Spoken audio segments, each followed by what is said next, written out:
YS Jaganmohan Reddy గారు ప్రజల్లోకి వెళ్తా ఉంటే ఆ పర్యటనల్ని అడ్డుకోవాలని చెప్పి 25 నెలలుగా చంద్రబాబు నాయుడు గారి కూటమి ప్రభుత్వం వ్యవహరిస్తున్నటువంటి తీరు చూస్తూ ఉంటే నిజంగా కూడా ప్రజాస్వామ్యంలో ప్రజాస్వామ్యవాదులందరూ ఈరోజు ముక్కును వేలేసుకుంటున్నటువంటి పరిస్థితి.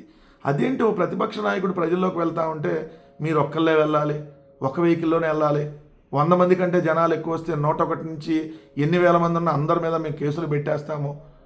సో ఇలాంటి ఆంక్షలు ఇప్పుడు చూస్తే సీదిరి అప్పలరాజు గారు మాజీ మంత్రి, ఒక బీసీ సామాజిక వర్గానికి సంబంధించినటువంటి మత్స్యకారుడు.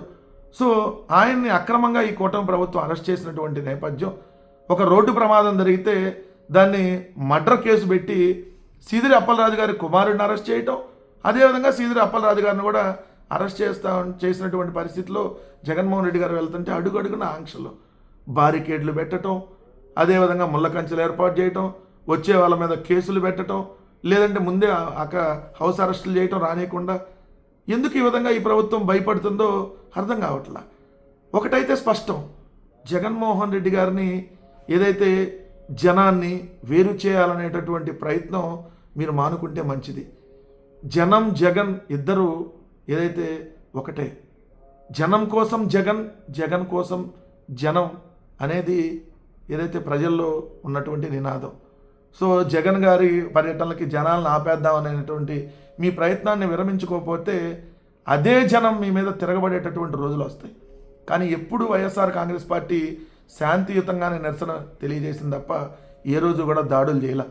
మీ చంద్రబాబు నాయుడు గారి కార్యకర్తలు చేసినట్టుగా అక్కడ పీలేరులో కావచ్చు, లేదంటే పొంగనూరు, ఏదైతే అంగళ్ళు, ఈ ప్రాంతాల్లో పోలీసుల మీద దాడులు చేసి పోలీసులు కన్నుపోయేటట్టు కూడా చేసినటువంటి పరిస్థితి మీరు చేశారు.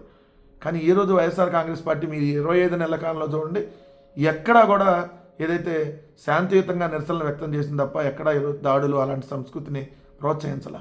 కానీ మీరు పదే పదే ఇక్కడ రెచ్చగొడుతూ కార్యకర్తలను అనగదొక్కాలని, రానియకూడదని చెప్పి వాళ్ళ మీద బలవంతంగా పోలీసులు ఆంక్షలు పెట్టేసి ఎక్కడికక్కడ ఆపుతూ చేస్తున్నటువంటి కార్యక్రమం నిజంగా కూడా ప్రజాస్వామ్యంలో ఇలాంటి కార్యక్రమాలని ఈ ప్రభుత్వం విరమించుకోకపోతే ఖచ్చితంగా దానికి తగిన శాస్తి ఈ ప్రభుత్వానికి అదే ప్రజలు చెప్పేటటువంటి రోజు అతి దగ్గరలో వస్తుంది.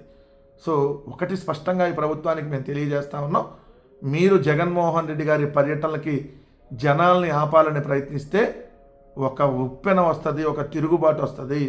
ఆ తిరుగుబాటుని తట్టుకునే శక్తి ప్రభుత్వానికి ఉండదు. జనంని జగన్ గారిని వేరు చేయలేరన్న విషయం కూడా మీరు గుర్తుపెట్టుకోవాలి.